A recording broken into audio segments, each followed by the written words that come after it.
Hello everyone and welcome to a new season of Sportsballin. I'm Darius White, joined alongside new co-hosts Edmund Snyder and Ryan Martinovich, filling in for Logan Green. Guys, how are you feeling today? Great to be here, Darius. Just happy to talk about some sports. Yeah, same. New season of Sportsballin, season 2. Decided to get after it. Great. Well, great to have you guys both on board. Let's get right into it. Remember the Titans? Well, you should now. Tennessee won their second straight game on Sunday by defeating the Indianapolis Colts by a score of 24-17. King Henry returned to his throne with a solid 114-yard day, despite lukewarm performance from Ryan Tannehill. The Titans' defense played well, but the team's second-half struggles continue as they have only scored one touchdown in the second half this year. The question is, what do we make of the Titans, who seem as inconsistent as Tennessee weather in the fall? Yeah, Darius, I think you hit the head on the nail with that. The Titans right now are looking very inconsistent. Sure, they're coming off the second win against the Colts, but you think last year's Titans would have blown the Colts out of the water. Last week, fast forward against the Raiders, they only won by a point. But there are some good takeaways, though, for the Titans. Derrick Henry finally rushing over 100 yards, had a touchdown to throw in there. Ryan Tannehill looking back into shape as well. Competed 17 of his 21 passes, 137 yards with 2 touchdowns to boot. And the Titans defense also locked down the Colts pretty well as well. Absolutely, Evan. I think the biggest factor right now is, how can we trust Tannehill as a quarterback? 17 for 21, that's still over 80% completion, very efficient. I think the biggest problem is they don't have a definitive 1 and 2 wide receivers. They need to pick up on the play action, especially given the fact that Derrick Henry is running the ball 75% of the time out of the backfield. So they really need to find Trey Burks and Robert Woods more often, get them settled into their system, and really develop Tannehill's numbers, because they will skyrocket once they get that passing game going. No, definitely. You lose A.J. Brown in the postseason, or the offseason, I should say, to the Eagles. That leaves Robert Woods and Burks to really start stepping up. And if those two guys really don't get it going, you really all, like you said, put it all on Derrick Henry. And I don't think he can carry the weight this year, definitely coming off a leg injury, which seemed to kind of be still affecting the first 3 weeks. Especially with how bad that offensive line is. No, yeah, definitely. Yeah, and you guys think about that. What do you guys think the Titans could do to improve that this season as they're looking to, progress forward? What other improvements could they make? I think Ryan made a pretty good point. Work on that play action, because Derrick Henry is the key component and the most important component of that offense. So you get more play action plays going, you get Woods and Burks in the system more and get them more comfortable with it, you definitely would see more success. And also, too, clean up that second half. Like you said, they only managed to score 1 touchdown in the second half. You play better teams, and you're getting definitely close to the end of the season, and if they make the playoffs, scoring 1 touchdown in the second half is definitely not going to fly. And also staying healthy. Once again, this has been a curse for the Titans just the last couple of years, is that offensive and defensive line just getting battered and battered. Losing Taylor Llewellyn, it's just not helping either side of the ball, or either side of the offense. Protecting Tannehill and keeping those holes open for Henry. Yeah, definitely. That's going to be a huge key for them. Definitely staying healthy and definitely working on that second half. Yeah, I would say be more grateful for Tannehill, because you guys could have Matt Ryan. But moving on, the Memphis Grizzlies came out of hibernation to feast on the Milwaukee Bucks this past Saturday by a score of 107-102. Memphis clawed their way thanks to the efforts of David Roddy and Zaire Williams. While these wins are nice, it's all about keeping your eye on the prize. What do you guys think this preseason victory says about the Memphis Grizzlies going into the season? Absolutely nothing. This is one game, and you're looking at a lot of rookies playing most of the minutes, and some of your more seasoned veterans kind of taking the wheel for maybe the first 10, 15 minutes of the game, and then letting everyone who was drafted or picked up in the offseason take the reign, figure out who your pieces are going to be starting the lineup and coming off the bench. I think David Roddy is going to be an effective role player for the Grizzlies, and you're also looking at Kenny Lofton Jr. Both sizable guys, can play the 4 position, shoot really well, get the rebounds, big bodies inside. But you're also going to have to look at who's going to protect John Morant, who's going to cover that on him on the depth chart. And I think you should look to really for Kennedy Chandler to show out and show up and produce more. That way Morant is not feeling the weight on his shoulders. Sure, you said Morant definitely carrying that weight on his shoulders, but you got to look back to last year. He did suffer an injury that put him out for a decent amount of playing time, and the Grizzlies did prove that they can win games without him. So I definitely think if everybody on this Grizzlies team can contribute, even with or without Ja, this team could definitely make a playoff run. Now, not saying they'll make the NBA Finals. I don't know about that. But you also got to look at, too, They did also re-sign Steven Adams to a 2-year contract, $25.2 million. Definitely racking in that dough off that contract. Yeah. And he's definitely going to be that older veteran player on this young team, because you got to think a lot of young guys, a lot of second-year players and rookies on this team. So you definitely get Steven Adams to help carry and help build some culture in that locker room. Absolutely. You know, you guys are talking about that. What are you guys looking forward to this season as the Grizzlies continue to play? I think, we talked about playoff expectations. Can they really win the NBA Finals? It's tough to tell. All right, they've come so close. They've improved their seeding of late. A couple years ago they were the 8 seed. Then they got, up to the 2 seed last year. It's going to be a tough Western Conference. You have both, the Warriors coming off a hot season and the Suns. It's going to be hard getting into contention against them. And the upstart, honestly, I think people are looking to Portland and San Antonio to have better years coming off of weak performances last season. So the Western Conference is going to be the tougher bracket to get out of in the NBA. Yeah, definitely. It has always been one of the tougher brackets because all those West Coast teams are very, very solid. Sure, some of them haven't really played with expectations, like the Portland Trail Blazers, for example. But, Damian Lillard, I think this year he's going to come out with a vengeance. But I think, honestly, if all these key players for the Grizzlies can stay healthy, can stay consistent more than anything, they can make a pretty good shot in the playoffs. Yeah, you guys are right about that, but don't forget about those LA Lakers. They're also on the come up, Just saying, you guys. But, talking about danger, I think this team, the Memphis Grizzlies, of course, might need a warning label for everyone who plays them. When we return, we'll discuss Nashville SC clinching a postseason berth and the Preds getting ready to hit the ice for the 2022 season. All that and more when we return on Sportsballin.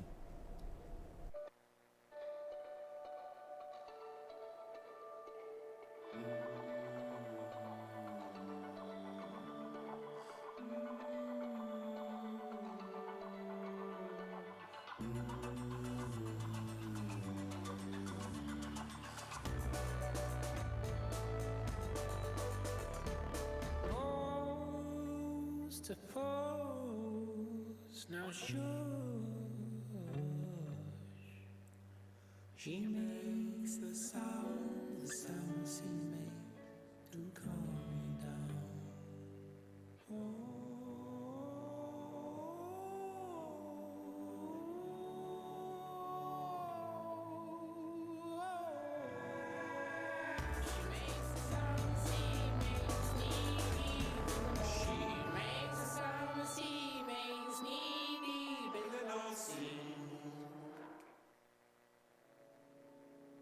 I'm here. Can you see me? 'Cause I feel like I'm invisible. Like this whole place is invisible. If it weren't for the nightly news, no one would even think of this place. But down here, things look different. Down here, our spirits are bright and our dreams are vivid. And if given a chance, that's what the world would see.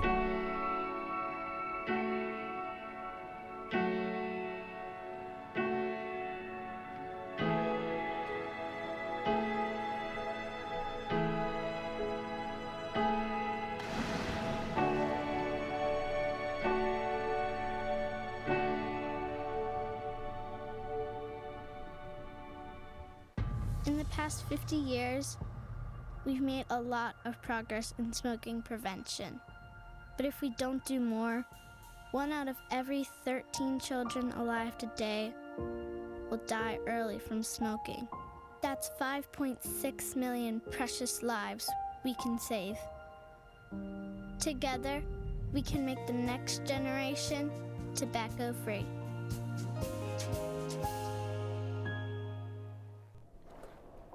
Hello, everybody, and welcome back into Sportsballin. No, it's not Groundhog Day. Nashville SC is back in the MLS playoffs. The club has officially sealed another MLS playoff berth thanks to Portland's loss on Sunday. Nashville would not be able to celebrate for long as they would unfortunately suffer a loss to the Houston Dynamo on the same day. With the postseason upon us, how dangerous is Nashville SC? You know that loss against the Dynamo, they lost 2-1. Definitely are showing some flaws in Nashville SC. Definitely partly in their defense, also partly mainly in their offense as well. can only bank on Mustafar for so long. You look at their chances, 21 total shots in total, only 3 were on goal, a lot of missed opportunities. So 21 out of 1, not the greatest of odds. Defense did break down a little bit. Again, they let up 2 goals. One of those goals coming off a penalty kick due to a handball. I just think, Nashville SC definitely has a lot of stuff to clean up on. And the only goal also too came off of Walker Zimmerman as well. But can't celebrate too much. Have to go into this next game, and hopefully they move up to 4th in the division. Yeah, if you're Nashville SC, you can't rely on one player the entire time. And certainly a lot of breakdowns, both offensively and defensively. Got to clean up some of the passing lanes. As far as the playoffs are concerned, sitting at that 5 spot right now, if they can somehow claw a win out against the Galaxy, jump into that 4th spot, they have potential to ride that wave. That middle seed, they're always the dangerous, 3, 4, 5 seeds, very dangerous. And I think they can make a move on if they continue to attack their offensive strategy, break away from just that one player dynamite, and just try to factor in, just better defensive schemes on the other side. Yeah, and you mentioned, bringing in the Galaxy, who are going to make the playoffs as well. What do you guys think Nashville SC's chances are of, being successful in the playoffs, or what does success look like for them? I think honestly it all and partly depends on how they do against LA Galaxy, because right now they're both tied with 47 points each in the playoffs or in standings. So this is definitely huge for Nashville SC, because sure, you lose it, so what, you're the 5th seed. But still, getting the win over Galaxy definitely is a huge confidence boost for Nashville SC going into playoffs. And honestly, it happens in almost any sport. You can ride off momentum very, very well. And I definitely think Nashville SC definitely has the right ingredients. They have the right keys to success to definitely make a deep playoff run this year. Absolutely, Evan. Yeah, you pretty much hit it on the nose right there. I think any kind of momentum you get out of beating the Galaxy is going to ride that into your first round, maybe even a second round playoff win. As far as what are their expectations? What can they achieve? I'm very doubtful just how they have played most of the season. Once again, very inconsistent on the offense. Only relying on, like you said, Mustafar. You can't do that, especially in the playoffs. You're going to be playing more competent teams who are solid all-around players and consistent passing, great defense, better goalkeeping. No, definitely. They also too got to convert more shots on goal, and definitely have just more goals in general, because they missed a lot of opportunities, a lot of goals missed high or missed wide. You got to clean that up in the playoffs. Yeah, got to clean it up. All right, moving on. The boys are back and they're looking for glory. Who are the boys? The Nashville Predators, of course, will begin the regular season of play in just a few weeks, and are looking to take the next step as contenders for the greatest trophy in professional sports. Philip Forsberg and Usay Saros will play key roles in lifting the team up in the upcoming year. Guys, how much of a bite do the Predators have in them this time around? I think the biggest thing compared to last year was, can they sustain the team? Battled a lot of injuries. Same thing, Forsberg had a great year, so did Roman Josi, but, battled significant injuries down the stretch, last, 20, 25 games of the season, kind of went from potential 1 seed all the way down to barely making it in the wild card. So I think just being sustainable, being healthy, and really looking for, someone you just signed recently to an extension in Forsberg, and producing that offensive fireworks. No, definitely. I think the key to the success for this team, UC Saros is going to have to be a workhorse. He's going to have to carry this team. Sure, they signed a player in the postseason to back up goalie, but he's a little bit of hit or miss of an option. You also got to look for Eli Tolvason to also back up. He led the power play unit for the Predators last year. He's got to keep doing it and got to keep scoring goals. Yeah, well, hoping to see a lot of catfish on the ice this year at Bridgestone. But when we come back, we'll be with the hot picks of the week, everyone's favorite segment. Stick around, Sportsballin will be back right after this.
Son, love is like the ocean. You have to tread the Oh, waters. Dad, that's not the kind of help I needed. Jessica, will you go to prom with me? Yes. Thousands of teens in foster care can't wait to share their first with you. If I could go back and change it all, I would.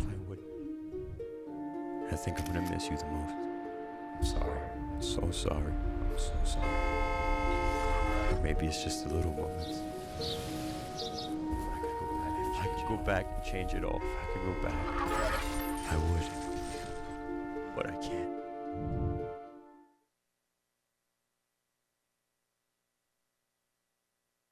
Once there was a boy who did the same thing again and again.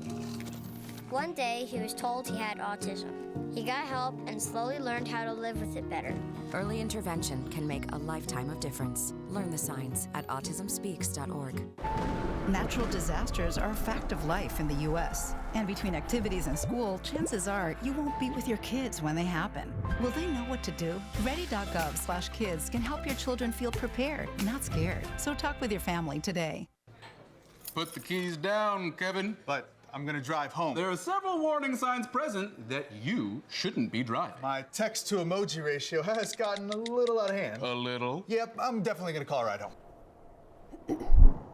Welcome back into Sportsballin. No, your thermometer hasn't gone AWOL. That just means it's time for our hot takes of the week. Let's start the madness with Ryan. Ryan, what's your hot take?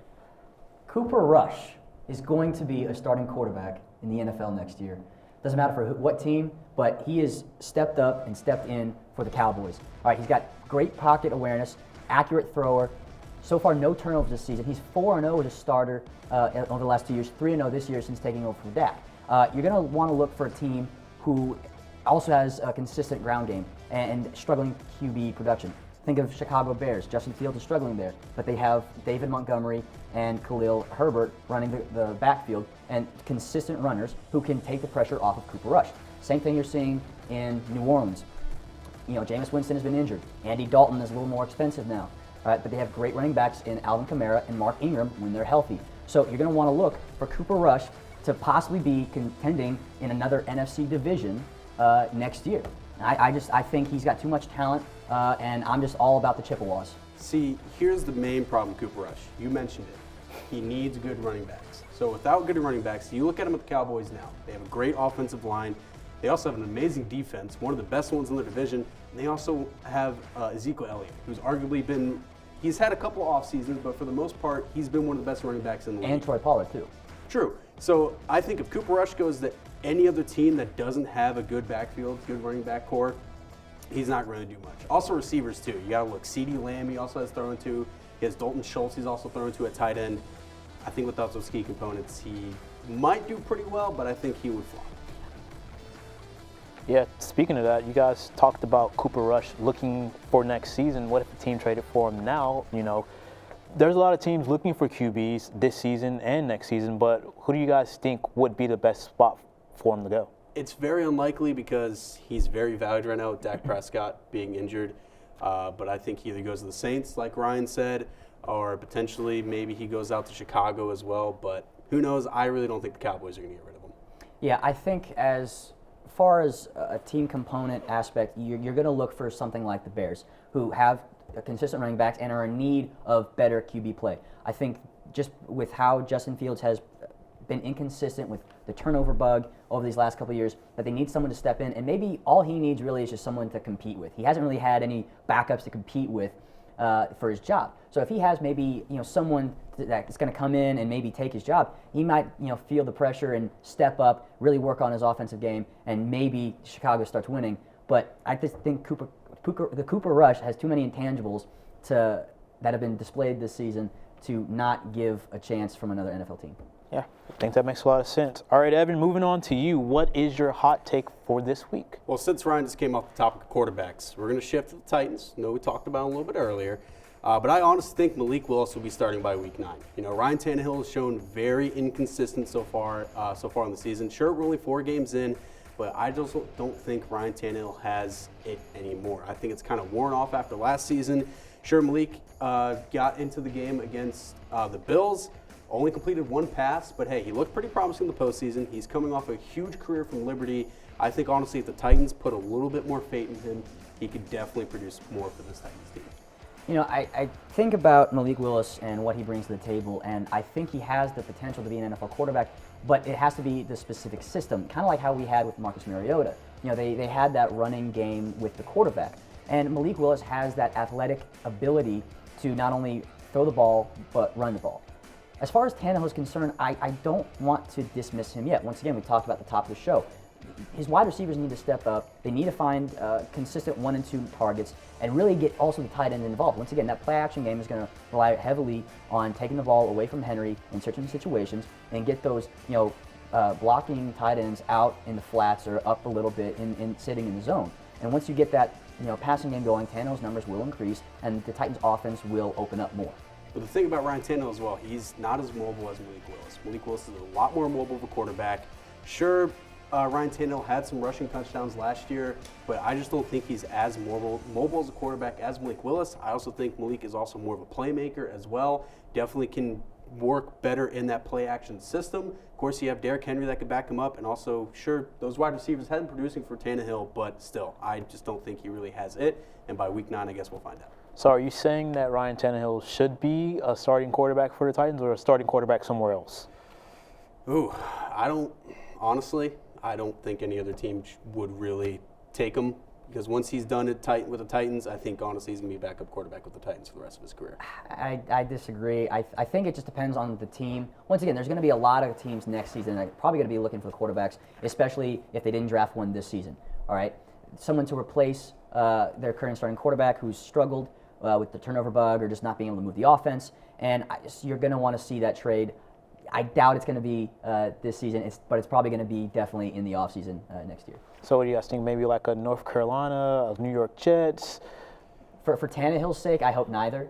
Look, I have to defend the Ryans here, but I still have faith in him. I think it's very early. He just needs to get the right wide receiver core around him and really open up the passing play because we've seen his talent. We know what he's capable of in the right offensive system with the right player makers around him.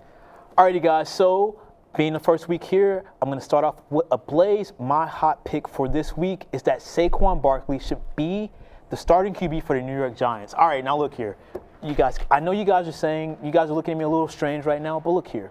Saquon, yesterday or on Sunday, he did it better than anybody else could have done it. He came out there when Daniel Jones and Tyrod Taylor both went out of the game. Tyrod with a concussion, Daniel with an ankle injury. He came out there and he went to the Wildcat format, kicking it back to High School Musical style. Saquon Barkley is our guy. See, although I like the enthusiasm, Darius, I love it. But you got to think, the Wildcat formation is a college thing. Like, it's not going to, and high school thing, like you just quoted. It's not going to work that well in the NFL. You know, you got 300-plus pound defensive linemen running at Saquon. Also, too, he's been dealing with injuries on and off the past couple of years, and I really think that, to limit him getting injured, definitely don't run the Wildcat formation. I remember watching this game, too, and thought it was hilarious that Daniel Jones got injured and had to line up as a decoy wide receiver. Yeah. And I'm also glad to see that they took Tyrod Taylor out of the game, unlike Tua, with his concussion. But I just don't think the Wildcat formation is going to work. Yeah, especially, like you said, in today's offensive system, bigger linemen on both offensive and defensive side, and you're really wanting to limit the injuries to your star playmaker, especially someone who's going to be touching the ball 40, 50, 60, 70 times. You don't want that, especially for a guy like Saquon who's battled injuries constantly. So you're probably looking to sign someone off the practice squad or really look for some third-string quarterback like from the New Orleans Saints or the Carolina Panthers, someone like Ian Book or P.J. Walker who has some relevance in today's game. P.J., of course, coming from the XFL, and Ian having successful career at Notre Dame, and some NFL experience as a backup from New Orleans. So you really want to limit your idea of Saquon being your all-around guy when you want to keep him as healthy as possible, especially when you're still early in the season and competing for an NFC East title. Yeah, I see, and I understand you guys are saying that, but we want to win. And I think Saquon being the starting QB will put us in a position to help us win. Whether you guys agree with me or not, I just think that's my hot take for sure. I mean, honestly, though, the Giants were undefeated with Danny Dimes. So, I mean, sure, you can have Saquon running Wildcat. I just don't think it's going to work personally. And I think, like Ryan said, it's not a smart idea because he's going to be taking a lot of unnecessary snaps that he doesn't need to be taking. Also, too, the Giants, if you want to take Marcus Mariota off the Falcons' hands, go for it. I will not complain at all. Get Ritter in there. And also, too, I'm like Uncle Rico. I can throw football over mountains, so, you know. Yeah, I mean, if you're the Giants, you might as well just take someone out of the stands, you know, someone at MetLife Stadium, or hell, just even a quality control coach, you know, who had some playing time in college. You know, I played one down when I was a freshman, you know, 25 years ago. I got some experience, so just put me in, coach. I can do it. Like, that's your better bet compared to Saquon. I've also played a lot of Madden, so. And we all know Madden tells you exactly how good of an NFL player you'll be. Well, boys, we certainly brought the heat this week. When we come back, we'll put our thinking caps on as we make picks for the week. Stick around here on Sportsballin.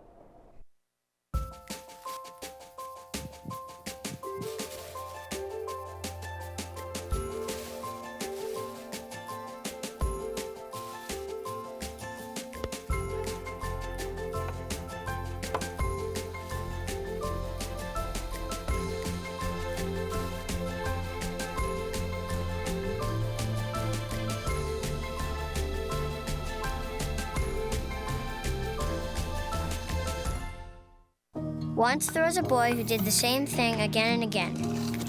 One day, he was told he had autism. He got help and slowly learned how to live with it better. Early intervention can make a lifetime of difference. Learn the signs at autismspeaks.org. The black truck? Hey, Christina from accounting. Yeah, hi. Hey, I used to date a girl named Christina. Oh, really? Yeah, and then she dumped me for my best friend. You want to see some photos of them that I took? I don't. I thought we talked about this, buddy. Buzzed and overshared again? Yeah. Yeah. I'm gonna call a car. That's a smart idea. So yeah, I know, that's why I did it. Hey, you're gonna get back to the top of the mountain. Does that mean I'm gonna get back with Christina? No. Oh. No.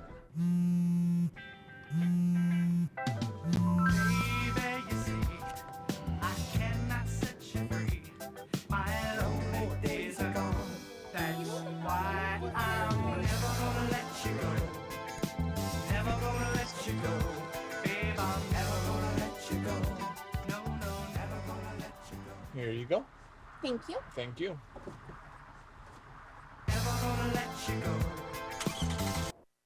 Hello, everybody, and welcome back to Sports Ballin'. It's time for our picks for this week. Starting off, we're going to look at the Magic and the Grizzlies, preseason style. Yeah, I got to just go ahead and just pick the Grizzlies. Being a Tennessee guy, re-signing Steven Adams is going to be factoring big, especially down low at the 5 spot. And of course, you got David Roddy, Kenny Lofton Jr., John Morant, Kennedy Chandler. I just think it's just too much. Yeah, I'm going to go with the Grizz. Give me them. Yeah, I'm going to go with the Bears as well. The Grizzlies are looking too hot. Shout out to the Grizzlies. Next up is the Sharks and the Commanders. I think the Sharks and the Predators versus the Predators. Playing. I'm so sorry. Yeah, no, I'm going to go Preds here. Same thing. They're Tennessee. Give me Nashville. I think they have a big enough boat. Give me the Preds. I'm sorry, guys, but I'm going to have to go with the Sharks. The Predators, I'm going to beat some chum today, or when the game happens on Friday. Titans versus Commanders. Who you guys got? Titans all the way. I think Tannehill's going to shine, going to find their offensive firepower, and Commanders just look lackluster all around. You know what? Give me the Commanders. No, I believe in Carson Wentz. I would say let's give it to the Titans. Good luck to the Titans as we close out the show. Well, guys, that's all we have for today. I'd love to talk until the cows come home, but that's all the time we have for today. Make sure to watch on Blue Raider TV every Tuesday morning. Thank you guys so much for Ryan Martinlich and Evan Snyder. This has been Sports Ballin'. See you next week.